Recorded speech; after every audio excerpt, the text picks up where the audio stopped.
Adani power ને all concern power of the all companies અત્યારે 147-48 નો ભાવ છે. રિસન્ટલી બહુ ક્વોન્ટમ જમ્પ કર્યો હતો, 190 સુધી એનો ભાવ પહોંચી ગયો હતો અને ત્યાંથી થોડું કરેક્શન આવ્યું છે. કરેક્શન ઓફકોર્સ બજારમાં ઓવરઓલ આપણે જોઈ રહ્યા છે. એટલે આ પર્ટિક્યુલર શેરમાં તો એમને જો એડિશન કરવું છે એમને ઊભા પણ રહેવું છે લાંબા સમય માટે, અને જો તમે એડિશનની સલાહ આપો તો પણ એ કરવા તૈયાર છે. એમને કયા ભાવ લીધા છે? 155.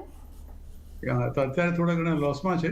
અત્યારે આ ભાવે 147 ના ભાવે એમને હું સલાહ નહીં આપું, પણ લગભગ એનો ભાવ 140-41 ની આસપાસ આવે તો ચોક્કસ એ ભાવે થોડું એડિશન કરી શકે છે. અને 182-85 નો ભાવ એનો ઓલ ટાઈમ હાઈ ગયો છે, which is also life time high. અને પાવર સેક્ટરમાં તો I am personally very bullish, કારણ કે આ બધા પાવર, સિમેન્ટ અને steel they are concern with the capital expenditures, અને મેઇનલી આપણે જાણીએ છીએ government is the highest customer for all these shares, એટલે ઓલ ધીસ મટીરિયલ. એટલે પાવર સેક્ટરની અંદર ચોક્કસ આઈ એમ વેરી બુલિશ, અને અદાની પાવરમાં ઇન પર્ટિક્યુલર એ લાંબા ગાળા માટે ઉભા રહે. 182 નો ભાવ તો આપણે જોયો છે, which is life time high, પણ આઈ થિંક વધઘટે કદાચ આ શેરનો ભાવ 200 કે 210, 220 સુધી પણ પહોંચી શકે.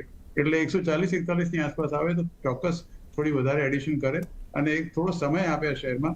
થોડો સમય ચોક્કસ લાગશે, પણ fundamentally this particular share is quite strong. એમાં બહુ વિશેષ ચિંતા કરવાની જરૂર નથી. ઓકે, તો